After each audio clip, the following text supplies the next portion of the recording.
I believe that imagination is one of the most important things when it comes down to dealing with trauma. Let's get it today.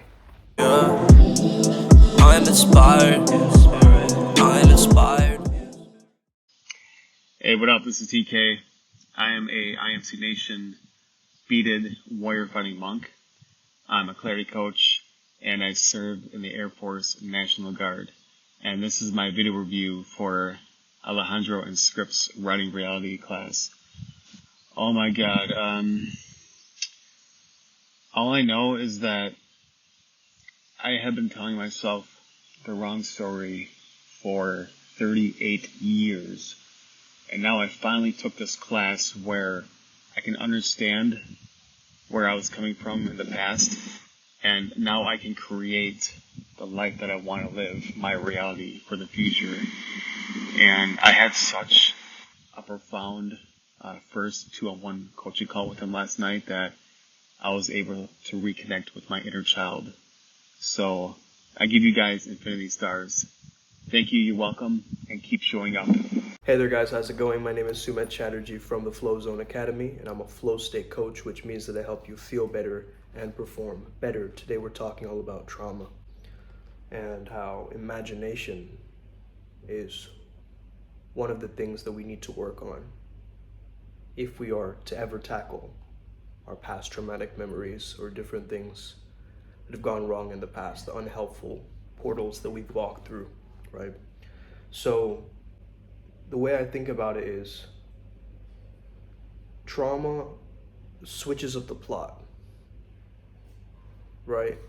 We have a flowing narrative of our own lives, of our own storylines. Trauma stops the plot. It goes skirt, it scratches the record, and it keeps replaying that same point in the record over and over again in our own minds, where it creates a whole flood of neurochemicals that we perceive threat and we perceive danger and we don't feel safe. Safety is a very, very important element when it comes down to healing, as well as social connection and polyvagal theory. They talk about this, right? Social engagement is one of those things that helps deal with the trauma. A lot of trauma induces a failure of imagination. A failure of imagination means there's no hope. We can't imagine a future for ourselves.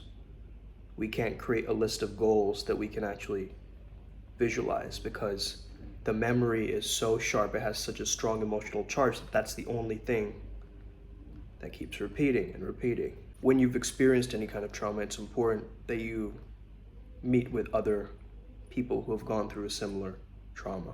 Why?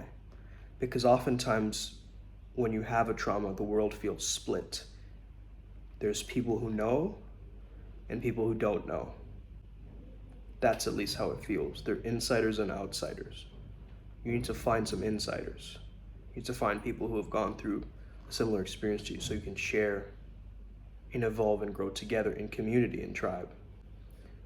You will want to feel isolated. You will want to break away from society. However, it's important that you merge back into reality and start to look at what reality actually is, because oftentimes people who have experienced deep levels of trauma, they see everything around them through the lens of that trauma. So in the example of maybe if you give someone, a war veteran, an ink blot test, they'll say that, oh, this is like, my friend's head being blown off in the ink blot, whereas someone else just might be like, no, this is a butterfly or something like this, right? So this is really telling of what trauma does. It hijacks our daily experiences. So what we need is that imagination, that mental flexibility, because it doesn't change how we think and what we think. It also changes our capacity in doing so. It changes our capacity to think and have that mental flexibility. So really, it's important for you right now to improve your skill set of mental flexibility and imagination so that you can imagine a greater possible outcome, as well as coming to terms with your reality right now and feeling safe within your own body.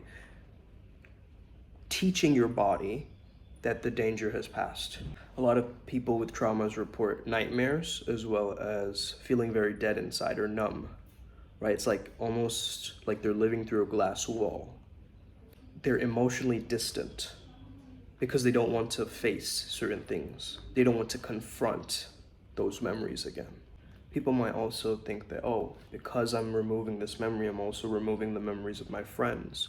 I'm removing that time in my life, which I don't want to get rid of either. So it becomes this problem for certain people where they have this sense of value connected to the frightening memory, or their sense of pleasure and pain gets distorted, or love and terror. This is why some people who've been abused are still in love with their abusers, right? This is how the brain kind of merges and confuses the perception of what's real and what's going on. So imagination gets us to experience more possibilities, newer possibilities, greater outcomes. So one thing that I would really get you guys to do to improve your visualization or imagination skills is imagine playing the memory over and over again, the sad memory, but then changing the scenario, okay? Making it black and white, make it a cartoon version, then make it a stick figure version, then make it a Wild West version, then make it a sci-fi version. What you're doing is you're flooding yourself. This is called flooding in psychology. You're going back to the memory. And it might be very shocking, but now you're starting to slowly desensitize yourself. And you might cry, you might feel your heart beating faster.